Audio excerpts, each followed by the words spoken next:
మంగళవారం రోజు హైదరాబాద్ పటాన్చెరు ఎమ్మెల్యే మహిపాల్ రెడ్డి స్థానిక విలేకరుపై చేసిన బూతు పురాణాన్ని ఖండిస్తూ వారిపై కఠిన చర్యలు తీసుకోవాలని, ఎమ్మెల్యే పదవికి రాజీనామా చేయాలని వినతి పత్రం అందజేయడం జరిగింది. ఈ కార్యక్రమంలో ప్రెస్ క్లబ్ అధ్యక్షులు బుర్రా శ్రీనివాస్ గౌడ్, ఉపాధ్యక్షులు ఏనుగుల కృష్ణ, సీనియర్ జర్నలిస్టు గొట్టె మనోహర్, పోంశెట్టి మహేష్, మారుపాక నవీన్, బొట్లేవార్ శ్రీనివాస్, శ్రీపతి శ్రావణ్, మొహినుద్దీన్ తదితరులు పాల్గొన్నారు.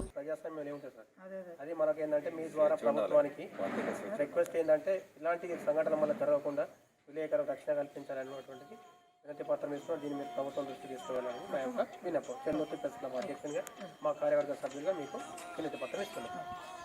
ఈరోజు మా చందుర్తి మండల కేంద్రంలోని ప్రెస్ క్లబ్ ఆధ్వర్యంలో ఎమ్మెల్యే మా విలేకరిని దుర్భాషలాడి హెచ్చరించడం అన్యాయం.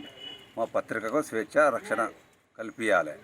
ఇలాంటి దూషణలు కానీ దాడులు కానీ చేస్తే ముందు మా ఉద్యమాన్ని పెంచి ఒక్కొక్కరికి తగిన గుడిపడ చెప్తామని హెచ్చరిస్తున్నాం. రాష్ట్ర రాజధాని హైదరాబాద్ శివారు ప్రాంతానికి చెందినటువంటి పటాన్చెరు శాసనసభ్యులు మహిపాల్ రెడ్డి గత 2 రోజుల క్రితం ఒక ప్రజాప్రతినిధి అనేటువంటి విషయాన్ని మరిచి తాను చేస్తున్నటువంటి భూ కబ్జాల వార్తలను రాసినటువంటి పాత్రికేయ సోదరునిపైన అసభ్యకరంగా దూషించడం కాకుండా కాళ్ళు చేతులు నరికివేస్తాం, చంపేస్తామని బెదిరించడం ఎంతవరకు సమంజసమని ఈ యొక్క ప్రజాస్వామ్య దేశంలో కూడా పత్రికకు రక్షణ లేకుండా చేస్తున్నటువంటి ప్రజాప్రతినిధి వైఖరిని మా చందుర్తి ప్రెస్ క్లబ్ తీవ్రంగా ఖండిస్తుంది.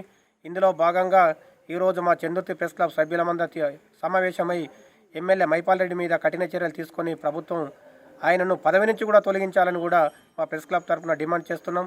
ఎందుకంటే ఒక ప్రజాప్రతినిధి చట్టసభల్లో పాల్గొనేటువంటి వ్యక్తి, ప్రజాస్వామ్యాన్ని రక్షించుతూ పాత్రికేయ విలువలను కాపాడేటువంటి వ్యక్తి ఈ విధంగా దిగజారుతూ భయాందోళన చేయడం చాలా సిగ్గుచేటు, విడ్డూరంగా ఉందని కూడా మేము అంటున్నాం.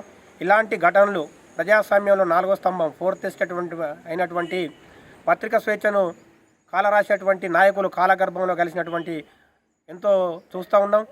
తప్పకుండా ముఖ్యమంత్రి కేసీఆర్, ప్రభుత్వంలో చురుకుగా ఉన్నటువంటి మంత్రి కేటీఆర్ కూడా ఇలాంటి ఘటనలు జరగకుండా ప్రత్యేక చొరవ తీసుకొని పాత్రికేయులకు రక్షణ కల్పించాలని చందుర్తి మండల ప్రెస్ క్లబ్ తరఫున డిమాండ్ చేస్తున్నాం. ఇందుకు బాధ్యులైనటువంటి వారిపైన చర్యలు తీసుకోవాలని ఈరోజు చందుర్తి తహసీల్దార్ కార్యాలయంలో వినతి పత్రాన్ని కూడా అందజేయడం జరిగింది. జర్నలిస్ట్